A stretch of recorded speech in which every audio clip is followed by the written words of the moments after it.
ಎಲ್ಲರಿಗೂ ನಮಸ್ಕಾರಗಳು. ನಾವು ಈ ದಿನ ಜುಲೈ 30, 2025ರ ಪ್ರಚಲಿತ ವಿದ್ಯಮಾನಗಳ ಬಗ್ಗೆ ತಿಳಿದುಕೊಳ್ಳೋಣ. ಈ ವಿಡಿಯೋದಲ್ಲಿ ಇಲ್ಲಿ ಪಟ್ಟಿ ಮಾಡಲಾದ ಎಲ್ಲ ವಿಷಯಗಳ ಮಾಹಿತಿಯನ್ನ ತಿಳಿದುಕೊಳ್ಳೋಣ. ಈ ಎಲ್ಲ ವಿಷಯಗಳು ಮುಂಬರುವ ಸ್ಪರ್ಧಾತ್ಮಕ ಪರೀಕ್ಷೆಗಳಿಗೆ ಅತಿ ಉಪಯುಕ್ತವಾಗಲಿವೆ. ಆದ್ದರಿಂದ ವಿಡಿಯೋವನ್ನ ಕೊನೆವರೆಗೂ ವೀಕ್ಷಿಸಿ. ಮೊದಲನೇದಾಗಿ ಮಾನಸ ದೇವಿ ದೇವಾಲಯ. ಇದು ಉತ್ತರಾಖಂಡ್ ರಾಜ್ಯದಲ್ಲಿರುವ ಒಂದು ದೇವಾಲಯವಾಗಿದೆ. ಇದು ಇವಾಗ ಏಕೆ ಸುದ್ದಿಯಲ್ಲಿದೆ ಎಂಬುದನ್ನು ತಿಳಿದುಕೊಳ್ಳೋಣ. ಇತ್ತೀಚೆಗೆ ಮಾನಸ ದೇವಿ ದೇವಾಲಯದಲ್ಲಿ ಕಾಲ್ತುಳಿತವು ಸಂಭವಿಸಿ 8 ಜನ ಸಾವನ್ನಪ್ಪಿದ್ದಾರೆ, 28 ಜನ ಗಾಯಗೊಂಡಿದ್ದಾರೆ. ಆದ್ದರಿಂದ ಈ ದೇವಾಲಯವು ಸುದ್ದಿಯಲ್ಲಿದೆ. ಇವಾಗ ನಾವು ಈ ದೇವಾಲಯದ ಒಂದಿಷ್ಟು ಮಾಹಿತಿಯನ್ನ ತಿಳಿದುಕೊಳ್ಳೋಣ. ಮಾನಸ ದೇವಿ ದೇವಾಲಯ ಇದು ಶಕ್ತಿಯ ಒಂದು ರೂಪವಾದ ಮಾನಸ ದೇವಿಗೆ ಅರ್ಪಿತವಾದ ಹಿಂದೂ ದೇವಾಲಯವಾಗಿದೆ. ಇದು ಉತ್ತರಾಖಂಡದ ಹರಿದ್ವಾರ ನಗರದಲ್ಲಿದೆ. ಈ ದೇವಾಲಯವು ಹಿಮಾಲಯದ ದಕ್ಷಿಣ ಪರ್ವತ ಸರಪಳಿಯಾದ ಶಿವಾಲಿ ಬೆಟ್ಟಗಳ ಮೇಲಿನ ಬಿಲ್ವ ಪರ್ವತದ ಮೇಲೆ ಇದೆ. ಬಿಲ್ವ ತೀರ್ಥ ಎಂದು ಕರೆಯಲ್ಪಡುವ ಈ ದೇವಾಲಯವು ಹರಿದ್ವಾರದಲ್ಲಿರುವ ಪಂಚತೀರ್ಥಗಳಲ್ಲಿ ಒಂದಾಗಿದೆ. ಇದು ಉತ್ತರ ಭಾರತದಲ್ಲಿನ ಶಕ್ತಿ ಆರಾಧನೆಯ ಪ್ರಾಚೀನ ಸಂಪ್ರದಾಯದ ಸಾರಾಂಶವಾಗಿದೆ.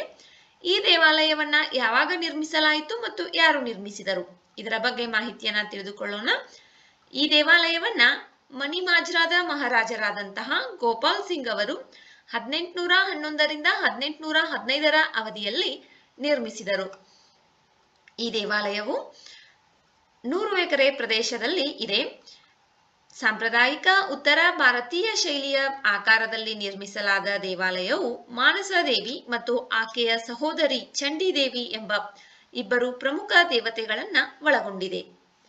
ಮಾನಸ ದೇವಿ ದೇವಾಲಯ ಇದು ಉತ್ತರಾಖಂಡದ ಹರಿದ್ವಾರ ನಗರದಲ್ಲಿದೆ.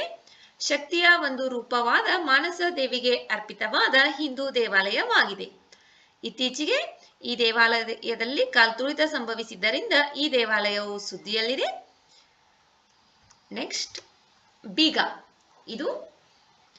ಏನಿದು ಬೀಗ?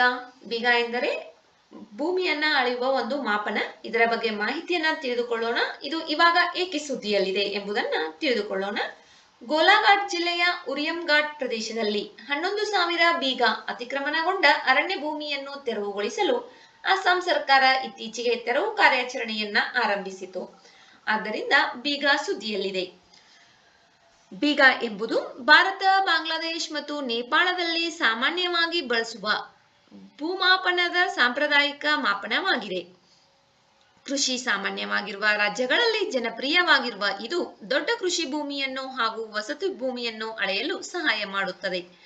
ಹರಿಯಾಣ, ಪಂಜಾಬ್, ರಾಜಸ್ಥಾನ್, ಮಧ್ಯಪ್ರದೇಶ, ಅಸ್ಸಾಂ, ಉತ್ತರ ಪ್ರದೇಶ, ಬಿಹಾರ್, ಪಶ್ಚಿಮ ಬಂಗಾಳ, ಗುಜರಾತ್, ಹಿಮಾಚಲ ಪ್ರದೇಶ, ಜಾರ್ಖಂಡ್ ಮತ್ತು ಉತ್ತರಾಖಂಡ್ಗಳು ಭೂಮಿ ಮಾಪನಕ್ಕಾಗಿ ಬೀಗವನ್ನ ಬಳಸುವ ರಾಜ್ಯಗಳಾಗಿವೆ. ಎಕರೆ ಅಥವಾ ಹೆಕ್ಟರ್ನಂತಹ ಆಧುನಿಕ ಘಟಕಗಳನ್ನ ಪರಿಚಯಿಸುವ ಮೊದಲು ಭೂಮಾಲೀಕರು ಮತ್ತು ರೈತರು ಕೃಷಿ ತೆರಿಗೆ ಮತ್ತು ವ್ಯಾಪಾರಕ್ಕಾಗಿ ಭೂಮಿಯನ್ನು ಲೆಕ್ಕ ಹಾಕಲು ಬೀಗವನ್ನ ಅವಲಂಬಿಸಿದ್ದರು. ಕಾಲಾನಂತರದಲ್ಲಿ ಇದು ಈ ಪ್ರದೇಶಗಳ ಸಾಂಸ್ಕೃತಿಕ ಮತ್ತು ಆರ್ಥಿಕ ರಚನೆಯಲ್ಲಿ ಆಳವಾಗಿ ಬೇರೂರಿತು. ಬೀಗದ ನಿಖರವಾದ ಅಳತೆ ರಾಜ್ಯದಿಂದ ರಾಜ್ಯಕ್ಕೆ ಬದಲಾಗುತ್ತದೆ. ಉದಾಹರಣೆಗೆ ಪಶ್ಚಿಮ ಬಂಗಾಳ ಮತ್ತು ಅಸ್ಸಾಂನಲ್ಲಿ ಒಂದು ಬೀಗ ಸುಮಾರು 14,400 ಚದರ್ ಅಡಿಗಳಷ್ಟು ಉದ್ದವಾಗಿದ್ದರೆ ಪಂಜಾಬ್ನಲ್ಲಿ ಇದು ಸರಿಸುಮಾರು 9,070 ಚದರ್ ಅಡಿಗಳಷ್ಟು ಉದ್ದವಿದೆ.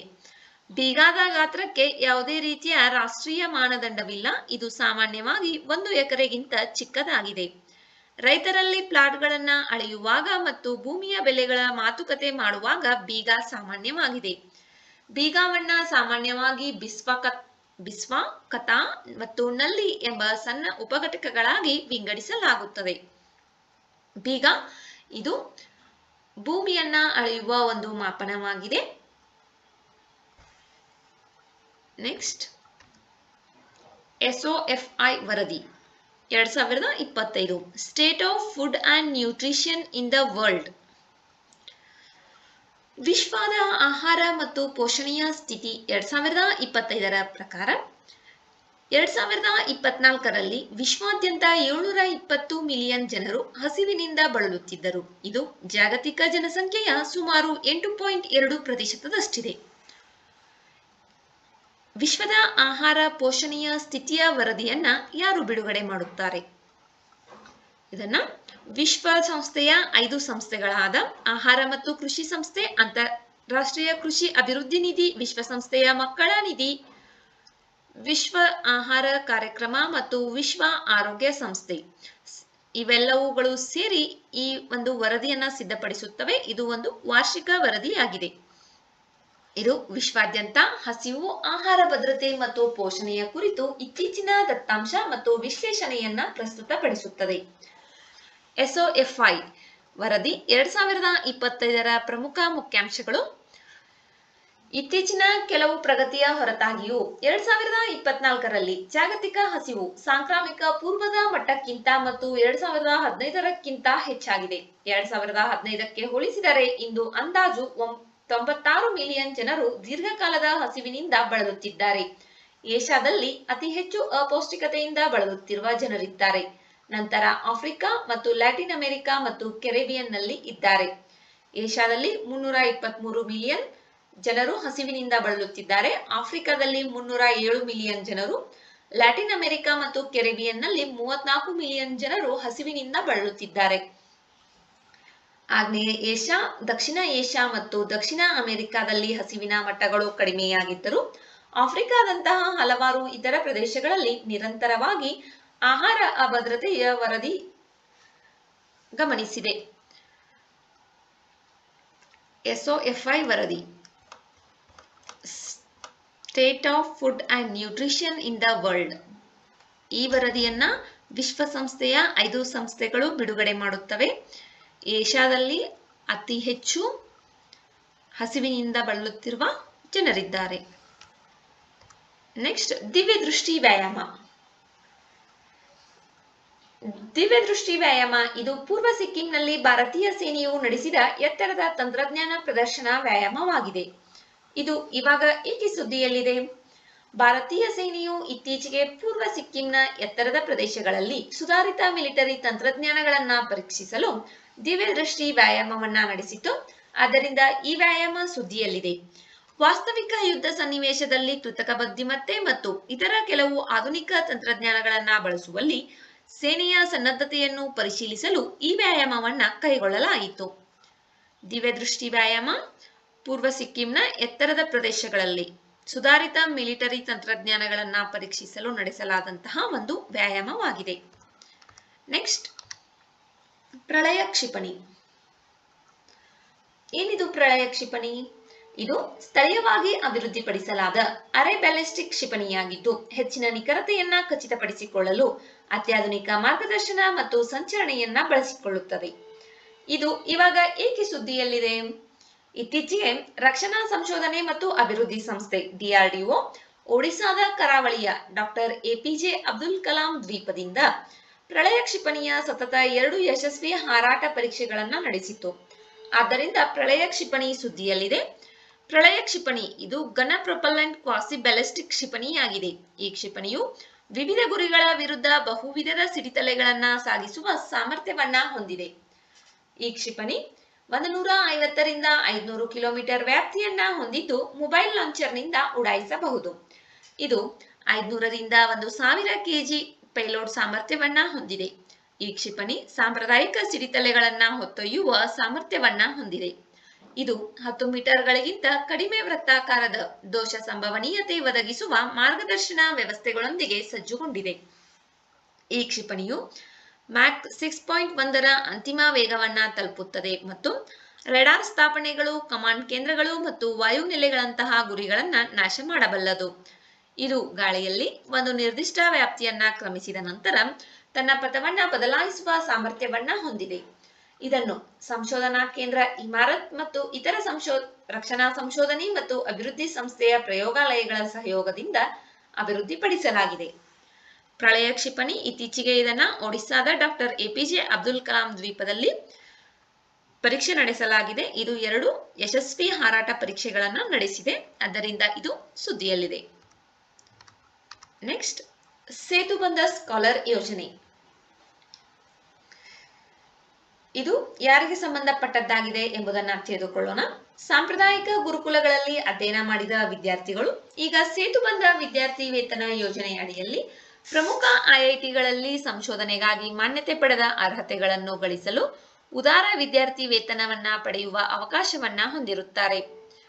ಸೇತುಬಂಧ ಸ್ಕಾಲರ್ ಯೋಜನೆ ಸಾಂಪ್ರದಾಯಿಕ ಪದವಿಗಳನ್ನು ಮಾತ್ರ ಪಡೆಯಬೇಕೆಂದು ಒತ್ತಾಯಿಸದೆ ಸಾಂಪ್ರದಾಯಿಕ ವಿದ್ವಾಂಸರನ್ನು ಐಐಟಿಗಳ ಸಂಶೋಧನಾ ಪರಿಸರ ವ್ಯವಸ್ಥೆಯಲ್ಲಿ ಔಪಚಾರಿಕವಾಗಿ ಸಂಯೋಜಿಸುವ ಮೊದಲ ರಾಷ್ಟ್ರಮಟ್ಟದ ಕಾರ್ಯಕ್ರಮ ಇದಾಗಿದೆ. ಇದು ಭಾರತದ ಪ್ರಾಚೀನ ಗುರುಕುಲ ಸಂಪ್ರದಾಯವನ್ನು ಆಧುನಿಕ ವೈಜ್ಞಾನಿಕ ಮತ್ತು ಶೈಕ್ಷಣಿಕ ವಿಚಾರಣೆಯೊಂದಿಗೆ ಸಂಪರ್ಕಿಸುವ ಗುರಿಯನ್ನ ಹೊಂದಿದೆ. ಇದು ಶಿಕ್ಷಣ ಸಚಿವಾಲಯದಿಂದ ಬೆಂಬಲಿತವಾಗಿದೆ ಮತ್ತು ಕೇಂದ್ರ ಸಂಸ್ಕೃತ ವಿಶ್ವವಿದ್ಯಾಲಯದ ಭಾರತೀಯ ಜ್ಞಾನ ವ್ಯವಸ್ಥೆ ವಿಭಾಗದಿಂದ ಕಾರ್ಯಗತಗೊಳಿಸಲ್ಪಟ್ಟಿದೆ. ಈ ಯೋಜನೆಯು ಆಯುರ್ವೇದದಿಂದ ವಿಜ್ಞಾನದವರೆಗೆ, ವಾಸ್ತುಶಿಲ್ಪದಿಂದ ರಾಜಕೀಯ ಸಿದ್ಧಾಂತವರೆಗೆ, ವ್ಯಾಕರಣದಿಂದ ಕಾರ್ಯತಂತ್ರದ ಅಧ್ಯಯನಗಳವರೆಗೆ, ಪ್ರದರ್ಶನ ಕಲೆಗಳಿಂದ ಗಣಿತ, ಭೌತಶಾಸ್ತ್ರ ಮತ್ತು ಆರೋಗ್ಯ ವಿಜ್ಞಾನಗಳವರೆಗೆ 18 ಅಂತರಶಿಸ್ತೀಯ ಕ್ಷೇತ್ರಗಳಲ್ಲಿ ತಿಂಗಳಿಗೆ 65,000 ರೂಪಾಯಿಗಳವರೆಗೆ ಫೆಲೋಶಿಪ್ ಅನ್ನ ನೀಡುತ್ತದೆ. ಈ ಫೆಲೋಶಿಪ್ ಅನ್ನ ಪಡೆಯಲು ಇರಬೇಕಾದಂತಹ ಅರ್ಹತೆಗಳು: ಗರಿಷ್ಠ ವಯಸ್ಸು 32 ವರ್ಷಗಳು. ಇದು ಮಾನ್ಯತೆ ಪಡೆದ ಗುರುಕುಲದಲ್ಲಿ ಕನಿಷ್ಠ 5 ವರ್ಷಗಳ ಕಠಿಣ ಅಧ್ಯಯನ ಮತ್ತು ಶಾಸ್ತ್ರಗಳು ಅಥವಾ ಸಾಂಪ್ರದಾಯಿಕ ಜ್ಞಾನದಲ್ಲಿ ಪ್ರದರ್ಶಿಸಬಹುದಾದ ಶ್ರೇಷ್ಠತೆಯನ್ನ ಆಧರಿಸಿದೆ. ಪ್ರವರ್ಗ 1ರ ಅಡಿಯಲ್ಲಿ ಸ್ನಾತಕೋತ್ತರ ಪದವಿಗೆ ಸಮವಾಗಿ ಆಯ್ಕೆಯಾದ ವಿದ್ವಾಂಸರು ಮಾಸಿಕವಾಗಿ 40,000 ರೂಪಾಯಿ ಫೆಲೋಶಿಪ್ ಮತ್ತು ವಾರ್ಷಿಕವಾಗಿ 1 ಲಕ್ಷ ರೂಪಾಯಿ ಸಂಶೋಧನಾ ಅನುದಾನವನ್ನ ಪಡೆಯುತ್ತಾರೆ. ತಿಂಗಳಿಗೆ 40,000 ರೂಪಾಯಿ ಫೆಲೋಶಿಪ್ ಮತ್ತು ವರ್ಷಕ್ಕೆ 1 ಲಕ್ಷ ರೂಪಾಯಿಗಳ ಸಂಶೋಧನಾ ಅನುದಾನವನ್ನ ಪ್ರವರ್ಗ 1ರ ಅಭ್ಯರ್ಥಿಗಳು ಪಡೆದುಕೊಳ್ಳುತ್ತಾರೆ. ಪ್ರವರ್ಗ 2 ಇದು PhD ಮಟ್ಟದಲ್ಲಿ. ಇಲ್ಲಿ ಮಾಸಿಕವಾಗಿ 65,000 ರೂಪಾಯಿ ಮತ್ತು ವಾರ್ಷಿಕವಾಗಿ 2 ಲಕ್ಷ ರೂಪಾಯಿ ಅನುದಾನ. ಮಾಸಿಕವಾಗಿ 65,000 ರೂಪಾಯಿ ಫೆಲೋಶಿಪ್, ತಿಂಗಳ 2 ಲಕ್ಷ ರೂಪಾಯಿ, 1 ವರ್ಷಕ್ಕೆ ಸಂಶೋಧನಾ ಅನುದಾನವನ್ನ ನೀಡಲಾಗುತ್ತದೆ. ಇದು ಭಾರತದ ಶಿಕ್ಷಣ ನೀತಿಯಲ್ಲಿ ಒಂದು ಪ್ರಮುಖ ಬದಲಾವಣೆಯಾಗಿದ್ದು, ಶಾಸ್ತ್ರೀಯ ಕಲಿಕೆಯಲ್ಲಿ ಬೇರೂರಿರುವ ಅನೌಪಚಾರಿಕ ಹಿನ್ನೆಲೆಯ ವಿದ್ವಾಂಸರಿಗೆ ಗಣ್ಯ ಸಂಶೋಧನಾ ಮಾರ್ಗಗಳನ್ನ ತೆರೆಯುತ್ತದೆ. ಸೇತುಬಂಧ ಸ್ಕಾಲರ್ ಯೋಜನೆ ಇದು ಗುರುಕುಲಗಳಲ್ಲಿ ಅಧ್ಯಯನ ಮಾಡಿದಂತಹ ವಿದ್ಯಾರ್ಥಿಗಳಿಗಾಗಿ ಸಂಬಂಧಪಟ್ಟಂತಹ ಒಂದು ಯೋಜನೆಯಾಗಿದೆ. ಈ ಯೋಜನೆ ಗುರುಕುಲಗಳಲ್ಲಿ ಅಭ್ಯಾಸ ಮಾಡುತ್ತಿರುವ ವಿದ್ಯಾರ್ಥಿಗಳು ನಿಮಗೆ ಯಾರಾದರೂ ಗೊತ್ತಿದ್ದರೆ ಈ ಯೋಜನೆಯ ಬಗ್ಗೆ ಅವರಿಗೆ ತಿಳಿಸಿಕೊಳ್ಳಿ. ಈ ವಿಡಿಯೋವನ್ನ ಅವರಿಗೆ ಲಿಂಕ್ ಅನ್ನ ಶೇರ್ ಮಾಡಿ ಅವರು ಈ ಯೋಜನೆಯ ಪ್ರಯೋಗವನ್ನ ಪಡೆದುಕೊಳ್ಳಲಿ. ನೆಕ್ಸ್ಟ್, ಮೇರಾ ಗಾಂವ್ ಮೇರಿ ಧರೋಹರ್ ಇನಿಷಿಯೇಟಿವ್. ಮೇರಾ ಗಾಂವ್ ಮೇರಿ ಧರೋಹರ್ ಉಪಕ್ರಮದ ಅಡಿಯಲ್ಲಿ ಕೇಂದ್ರ ಸರ್ಕಾರವು ಇದುವರೆಗೆ 4.7 ಲಕ್ಷಕ್ಕೂ ಹೆಚ್ಚು ಹಳ್ಳಿಗಳ ಸಾಂಸ್ಕೃತಿಕ ಪರಂಪರೆಯನ್ನ ದಾಖಲಿಸಿದೆ. ಮೇರಾ ಗಾಂವ್ ಮೇರಿ ಧರೋಹರ್ ಇನಿಷಿಯೇಟಿವ್ ಇದು ರಾಷ್ಟ್ರೀಯ ಸಾಂಸ್ಕೃತಿಕ ನಕ್ಷೆ ಮಿಷನ್ ಅಡಿಯಲ್ಲಿ ಸಂಸ್ಕೃತಿ ಸಚಿವಾಲಯದ ಫ್ಯಾನ್ ಇಂಡಿಯಾ ಉಪಕ್ರಮವಾಗಿದ್ದು, ಇದನ್ನು ಜುಲೈ 27, 2023ರಂದು ಆರಂಭಿಸಲಾಯಿತು. ಇದನ್ನು ಆಜಾದಿ ಕಾ ಅಮೃತ್ ಮಹೋತ್ಸವದ ಭಾಗವಾಗಿ ಆರಂಭಿಸಲಾಯಿತು. ಎಲ್ಲ ರಾಜ್ಯಗಳು ಮತ್ತು ಕೇಂದ್ರಾಡಳಿತ ಪ್ರದೇಶಗಳಲ್ಲಿ ವ್ಯಾಪಿಸಿರುವ ಭಾರತದ 6.5 ಲಕ್ಷ ಹಳ್ಳಿಗಳನ್ನು ಸಮಗ್ರ ವರ್ಚುವಲ್ ವೇದಿಕೆಯಲ್ಲಿ ಸಾಂಸ್ಕೃತಿಕವಾಗಿ ನಕ್ಷೆ ಮಾಡುವುದು ಈ ಯೋಜನೆಯ ಪ್ರಮುಖ ಉದ್ದೇಶವಾಗಿದೆ. ಈ ಯೋಜನೆಯು ಭಾರತದ ಸಂಸ್ಕೃತಿ ಮತ್ತು ಸಂಪ್ರದಾಯಗಳ ಬಗ್ಗೆ ಮೆಚ್ಚುಗೆಯನ್ನ ಉತ್ತೇಜಿಸುವುದು, ಗ್ರಾಮೀಣ ಸಮುದಾಯಗಳಲ್ಲಿ ಆರ್ಥಿಕ ಬೆಳವಣಿಗೆ, ಸಾಮಾಜಿಕ ಸಾಮರಸ್ಯ ಮತ್ತು ಕಲಾತ್ಮಕ ಅಭಿವೃದ್ಧಿಗೆ ದಾರಿ ಮಾಡಿಕೊಡುವುದು ಈ ಯೋಜನೆಯ ಹಿಂದಿನ ಮೂಲ ಉದ್ದೇಶವಾಗಿದೆ. ಈ ಯೋಜನೆಯು ಭಾರತದ ಅಮೂರ್ತ ಸಾಂಸ್ಕೃತಿಕ ಆಸ್ತಿಗಳನ್ನು ನಕ್ಷೆ ಮಾಡುವ ಗುರಿಯನ್ನ ಹೊಂದಿದೆ. ಈ ಕಾರ್ಯಕ್ರಮವನ್ನು ಇಂದಿರಾ ಗಾಂಧಿ ರಾಷ್ಟ್ರೀಯ ಕಲಾ ಕೇಂದ್ರ, ರಾಷ್ಟ್ರೀಯ ಸಾಂಸ್ಕೃತಿಕ ನಕ್ಷೆ ಮಿಷನ್ ಅಡಿಯಲ್ಲಿ ಜಾರಿಗೊಳಿಸುತ್ತಿದೆ. MGMD ಮೇರಾ ಗಾಂವ್ ಮೇರಿ ಧರೋಹರ್ MGMD ಅಡಿಯಲ್ಲಿ ಕೆಳಗೆ ನೀಡಲಾದ 7 ವಿಶಾಲ ವರ್ಗಗಳ ಅಡಿಯಲ್ಲಿ ಮಾಹಿತಿಯನ್ನ ಸಂಗ್ರಹಿಸಲಾಗುತ್ತದೆ. ಕಲೆ ಮತ್ತು ಕರಕುಶಲ ಗ್ರಾಮ, ಪರಿಸರ ಆಧಾರಿತ ಗ್ರಾಮ, ಭಾರತದ ಪಠ್ಯ ಮತ್ತು ಧರ್ಮಗ್ರಂಥ ಸಂಪ್ರದಾಯಗಳೊಂದಿಗೆ ಸಂಬಂಧ ಹೊಂದಿರುವ ಪಾಂಡಿತ್ಯಪೂರ್ಣ ಗ್ರಾಮ, ರಾಮಾಯಣ, ಮಹಾಭಾರತ, ಪುರಾಣ ದಂತಕಥೆಗಳು ಮತ್ತು ಮೌಖಿಕ ಮಹಾಕಾವ್ಯಗಳೊಂದಿಗೆ ಸಂಬಂಧ ಹೊಂದಿರುವ ಮಹಾಕಾವ್ಯ, ಸ್ಥಳೀಯ ಮತ್ತು ರಾಷ್ಟ್ರೀಯ ಇತಿಹಾಸದೊಂದಿಗೆ ಸಂಬಂಧ ಹೊಂದಿರುವ ಐತಿಹಾಸಿಕ ಗ್ರಾಮ, ವಾಸ್ತುಶಿಲ್ಪ ಪರಂಪರೆಯ ಗ್ರಾಮ. ಇತರ ವೈಶಿಷ್ಟ್ಯವುಳ್ಳ ಮೀನುಗಾರಿಕಾ ಗ್ರಾಮ, ತೋಟಗಾರಿಕಾ ಗ್ರಾಮ, ಕುರುಬ ಗ್ರಾಮ ಮುಂತಾದವುಗಳು. ಮೇರಿಗಾಂವ್, ಮೇರಿ ಧರೋಹರ್. Next N nitrosodimethylamine NDMA. ಇತ್ತೀಚೆಗೆ ಔಷಧ ನಿಯಂತ್ರಕ DCGI ಎಲ್ಲಾ ರಾಜ್ಯಗಳು ಮತ್ತು ಕೇಂದ್ರಾಡಳಿತ ಪ್ರದೇಶಗಳ ಔಷಧ ನಿಯಂತ್ರಕರಿಗೆ ಆಂಟಾಸಿಡ್ ರಾನಿಟಿಡಿನ್ನಲ್ಲಿ ಕ್ಯಾನ್ಸರ್ಕಾರಕ ರಾಸಾಯನಿಕ ಎನ್ ನೈಟ್ರೋಸೋಡಿಯಂ ಮಿಥೈಲಮೈನ್ ಇರುವಿಕೆಯನ್ನು ಮೇಲ್ವಿಚಾರಣೆ ಮಾಡಲು ತಮ್ಮ ವ್ಯಾಪ್ತಿಯಲ್ಲಿರುವ ತಯಾರಕರಿಗೆ ನಿರ್ದೇಶಿಸಲು ಹೇಳಿದೆ. ಆದ್ದರಿಂದ NDMA ಸುದ್ದಿಯಲ್ಲಿದೆ. ಎನ್ ನೈಟ್ರೋಸೋಡಿಯಂ ಮಿಥೈಲ್ ಅಮೈನ್ ಇದು ಸಾಮಾನ್ಯವಾಗಿ ಕಂಡುಬರುವ ಪೂರ್ವಗಾಮಿಗಳಿಂದ ಸಿದ್ಧರಚನೆಯಾಗುವುದರಿಂದ ಪರಿಸರದಲ್ಲಿ ವ್ಯಾಪಕವಾಗಿ ಕಂಡುಬರುವ ಬಾಷ್ಪಶೀಲ ಸಾವಯವ ರಾಸಾಯನಿಕವಾಗಿದೆ.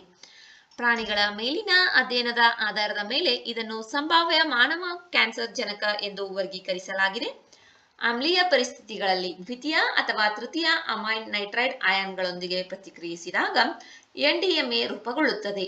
ಇದು ಹಳದಿ ವಾಸನೆ ಇಲ್ಲದ ದ್ರವ ರಾಸಾಯನಿಕವಾಗಿದ್ದು ಮುಂಚೆ ರಾಕೆಟ್ ಇಂಧನವನ್ನ ತಯಾರಿಸಲು ಬಳಸಲಾಗುತ್ತಿತ್ತು. ಇದು ಹಲವಾರು ಉತ್ಪಾದನಾ ಪ್ರಕ್ರಿಯೆಗಳು ಮತ್ತು ನೀರಿನ ಕ್ಲೋರಿನೀಕರಣದ ಉಪ ಉತ್ಪನ್ನವಾಗಿದೆ. ಸೂರ್ಯನ ಬೆಳಕು ಬಿದ್ದಾಗ NDMA ಹಾಳಾಗುತ್ತದೆ. ಐತಿಹಾಸಿಕವಾಗಿ ಇದನ್ನು ರಾಕೆಟ್ ಇಂಧನ, ಉತ್ಕರ್ಷಣ ನಿರೋಧಕಗಳು, ಕೋಪಾಲಿಮರ್ಗಳಿಗೆ, ಮೃದುಗೊಳಿಸುವಿಕೆಗೆ ಮತ್ತು ಲುಬ್ರಿಕೆಂಟ್ಗಳಿಗೆ ಸೇರ್ಪಡೆಗಳ ಉತ್ಪಾದನೆಯಲ್ಲಿ ವಾಣಿಜ್ಯಿಕವಾಗಿ ಬಳಸಲಾಗುತ್ತಿತ್ತು. ಸಾಮಾನ್ಯವಾಗಿ ಜನರು ಪರಿಸರದಲ್ಲಿ ಮತ್ತು ಆಹಾರ, ನೀರಿನ ಮೂಲಕ ಸಣ್ಣ ಪ್ರಮಾಣದ NDMAಯನ್ನ ಸೇವಿಸುತ್ತಾರೆ. ಆಹಾರ ಮತ್ತು ನೀರಿನಲ್ಲಿ ಕಂಡುಬರುವ ರಾಸಾಯನಿಕಗಳಾದ ನೈಟ್ರೋಸಮೈನ್ಗಳು ಅಥವಾ ಆಲ್ಕಲೈನ್ಗಳು ಹೊಟ್ಟೆಯಲ್ಲಿ NDMA ಆಗಿ ಬದಲಾಗಬಹುದು. ಆಹಾರ ಅಥವಾ ಪಾನೀಯಗಳನ್ನು ಸಂಸ್ಕರಿಸಿದಾಗಲೂ NDMA ಉತ್ಪತ್ತಿಯಾಗುತ್ತದೆ. ಸಂಸ್ಕರಿಸಿದ ಮಾಂಸಗಳು, ಬಿಯರ್, ಮೀನು, ಚೀಸ್ ಮತ್ತು ತರಕಾರಿಗಳು ಸಹ NDMAಯನ್ನ ಹೊಂದಿರುತ್ತವೆ. ಮಾನವರಲ್ಲಿ NDMAಗೆ ತೀವ್ರವಾದ ಒಡ್ಡಿಕೊಳ್ಳುವಿಕೆಯಿಂದ ವಾಕರಿಕೆ, ವಾಂತಿ, ತಲೆನೋವು ಮತ್ತು ಅಸ್ವಸ್ಥತೆಯಂತಹ ಲಕ್ಷಣಗಳೊಂದಿಗೆ ಯಕೃತ್ತಿಗೆ ಹಾನಿಯಾಗುತ್ತದೆ. NDMA ಇದೊಂದು ಬಾಷ್ಪಶೀಲ ಸಾವಯವ ರಾಸಾಯನಿಕವಾಗಿದೆ. ಇದು ಮಾನವ ಕ್ಯಾನ್ಸರ್ ಜನಕ ಎಂದು ವರ್ಗೀಕರಿಸಲಾಗಿದೆ. ಇದನ್ನ ಮುಂಚೆ ರಾಕೆಟ್ ಇಂಧನವನ್ನ ತಯಾರಿಸಲು ಬಳಸಲಾಗುತ್ತಿತ್ತು. ಇದು ಹಳದಿ ವಾಸನೆ ಇಲ್ಲದ ಒಂದು ದ್ರವ ರಾಸಾಯನಿಕವಾಗಿದೆ.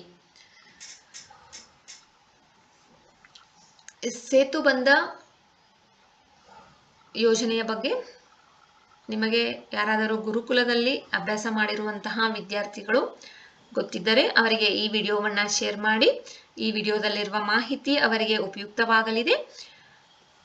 ಹೊಸದಾದ ಮಾಹಿತಿಗಳನ್ನು ತಿಳಿದುಕೊಂಡಿದ್ದೇವೆ. ವಿಡಿಯೋದಲ್ಲಿರುವ ಮಾಹಿತಿ ನಮಗೆ ಉಪಯುಕ್ತವೆನಿಸಿದರೆ ವಿಡಿಯೋಗೆ ಒಂದು ಲೈಕ್ ಮಾಡಿ. ಮತ್ತಷ್ಟು ಮಾಹಿತಿಗಾಗಿ ನಮ್ಮ ಚಾನೆಲ್ನಲ್ಲಿರುವ ವಿಡಿಯೋಗಳನ್ನು ವೀಕ್ಷಿಸಿ. ಮುಂಬರುವ ವಿಡಿಯೋಗಳು ಮತ್ತು ಮಾಹಿತಿಗಾಗಿ ನಮ್ಮ ಚಾನೆಲ್ ಅನ್ನು ಸಬ್ಸ್ಕ್ರೈಬ್ ಮಾಡಿಕೊಳ್ಳಿ. ನಿಮ್ಮ ಸ್ನೇಹಿತರೊಂದಿಗೆ ಹಂಚಿಕೊಳ್ಳಿ. ನಿಮ್ಮ ಅಮೂಲ್ಯವಾದ ಸಮಯವನ್ನ ನೀಡಿ ವಿಡಿಯೋವನ್ನ ವೀಕ್ಷಿಸಿದ್ದಕ್ಕಾಗಿ ಧನ್ಯವಾದಗಳು.